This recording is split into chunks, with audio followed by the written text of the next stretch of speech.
Assalamualaikum warahmatullahi wabarakatuh. Perkenalkan, nama saya Muhammad Bayu Pratama dari kelas 11 TJA 2 nomor absen 23. Di sini saya akan mengerjakan tugas ulangan harian atau UHPPKN. Langsung kita bahas saja. Soal yang pertama, pertanyaan pertama ini. Apa saja sih kasus-kasus pelanggaran HAM di saat atau di era pandemi saat ini? Yang pertama, kasusnya yaitu tentang hak atas kesehatan. Perlindungan rakyat dari wabah pandemi COVID-19 ini adalah wujud nyata dari pemenuhan hak atas kesehatan. Hak yang terdekat dengan hak atas hidup yang fundamental yang telah dijamin dalam Konstitusi Negara atau UUD 1945, khususnya dalam pasal 28H ayat 1. Juga diatur dalam berbagai undang-undang termasuk Kovenan Internasional Hak Ekonomi Sosial dan Budaya atau ICESCR yang telah diratifikasi berdasarkan Undang-Undang Nomor 11 Tahun 2005.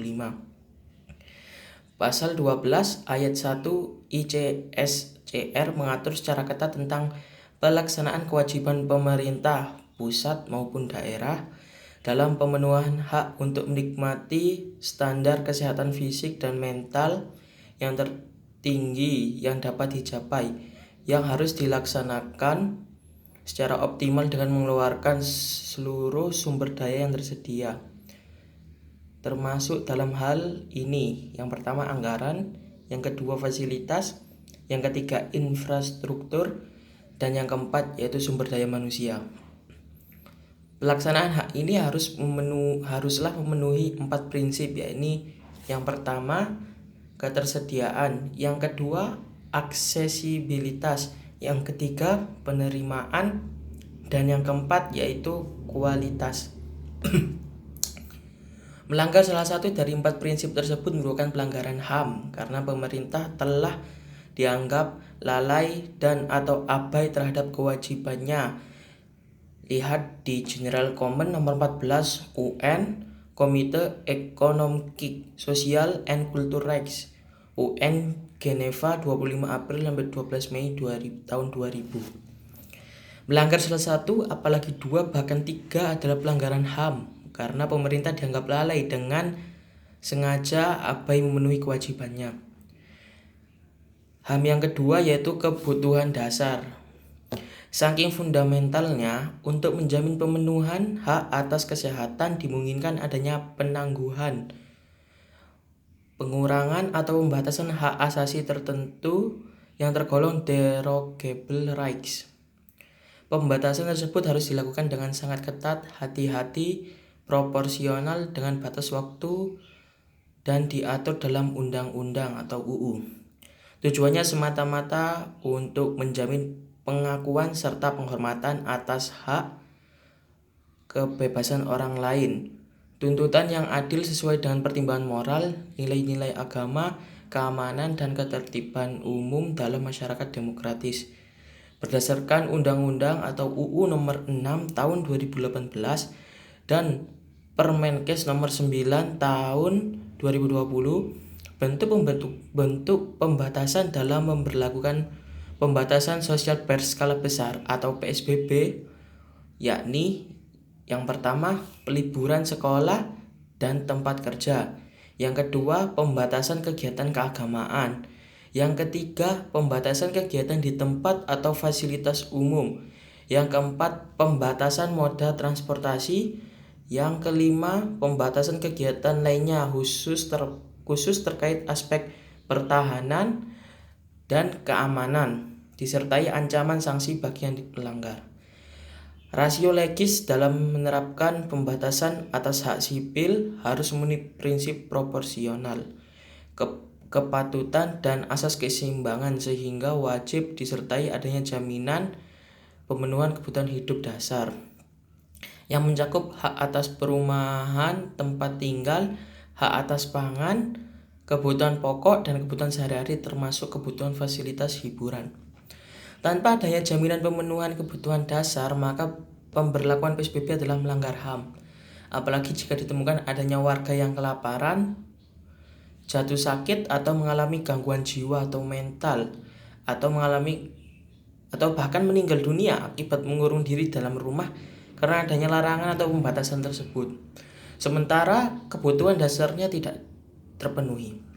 Sebaliknya, kebijakan yang melonggarkan PSBB yang berdampak seseorang atau beberapa bahkan secara masif mengakibatkan warga terpapar COVID-19 dan meninggal dunia, maka pemerintah tidak saja gagal melaksanakan kewajibannya melindungi kesehatan publik, namun telah melanggar hak hidup warganya yang bersifat non-derogable rights, yakni hak yang tidak bisa dicabut dan dikurangi dalam kondisi apapun meski keadaan darurat sekalipun. HAM yang ketiga yaitu pertanggungjawaban hukum. Hukum hak asasi manusia dapat mengukur dan membuktikan adanya kesalahan atau kelalaian pemenuhan tanggung jawab pemerintah. Apakah karena faktor ketidakmampuan atau inability atau incapacity, ataukah murni karena ketidakmauan atau unwilling. Dengan menelisik dokumen APBN atau APBD beserta seluruh laporan realisasinya dan daftar inventarisasi pelaporan barang milik negara atau daerah, sikap diam dan atau lamban menggunakan sumber daya yang tersedia secara tidak tepat seperti program-program isolasi mandiri atau isoman pasien yang melanggar asas-asas umum pemerintahan yang baik atau good governance. Rencana pengadaan 5 unit mobil mewah untuk pimpinan DPRD Sulsel di masa pandemi, terlebih jika disertai tindakan korupsi oleh pejabat terhadap dana COVID-19. Transaksi fiktif, markup anggaran, pengadaan APD dan alat kesehatan lainnya. Perlengkapan pengurusan jenazah COVID-19 adalah dapat dikategorikan sebagai rangkaian pelanggaran HAM. Semua bentuk pelanggaran HAM baik langsung maupun tidak langsung yang dilakukan oleh pejabat pemerintahan haruslah dipertanggungjawabkan secara hukum dan dikenakan sanksi pidana, perdata, dan atau administrasi sesuai dengan ketentuan peraturan perundang-undangan penjelasan umum di Undang-Undang Nomor 39 Tahun 1999 yang dapat dituntut berjenjang, yakni lewat mekanisme hukum nasional dan mekanisme internasional. Selain itu, pelanggaran HAM yang dilakukan oleh kepala negara atau kepala daerah termasuk partai pengusungnya yang dipilih dalam pemilu atau pilkada juga berdampak secara politis karena kegagalannya dalam memenuhi dan melindungi hak dasar konstituen politiknya. Semoga menjadi perhatian dan dipertimbangkan kembali oleh pemerintah. Nah, kita lanjut ke pertanyaan kedua, yaitu komentari kasus tersebut kenapa bisa terjadi. Ya, sebenarnya simpel ya.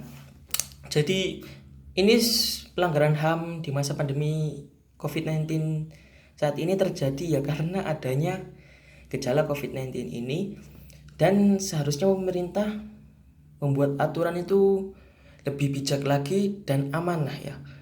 Jadi lebih bijaknya itu harus terlaksana dengan baik dan amanahnya ya itu harus terlaksana dengan baik.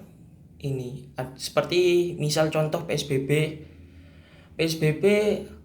dalam HAM itu harus lihat rakyatnya. Misal rakyat itu apakah ada yang kelaparan, ada yang sakit, atau bahkan ada yang mau bunuh diri. Nah, itu semua termasuk pelanggaran HAM. Jika pemerintah lalai, misal ada yang kelaparan, orang-orang ada yang kelaparan saat pandemi COVID-19 ini, ada yang meninggal akibat bunuh diri karena stres di rumah. Nah, itu termasuk kesalahan dari pemerintah. Karena pemerintah dinilai lalai dalam melakukan tugas atau kewajibannya. Terus jadi ya pemerintah harus melaksanakannya dengan baik dan bijak tuh. Lanjut ke pertanyaan ketiga, yaitu berikan saran agar kasus tersebut tidak terulang. Ya sudah saya sebutkan tadi. Jadi Di era pandemi COVID-19 ini kita sebagai warga atau rakyat biasa harus mengikuti aturan yang diterapkan oleh pemerintah, misalkan PSBB dan lain-lainnya. Tetapi kita mengikutinya jika itu memang benar-benar terrealisasi. Misal tidak ada orang yang kelaparan, tidak ada yang bunuh diri akibat stres ya, gara-gara pandemi ini, maksudnya isolasi mandiri lah di rumah terus.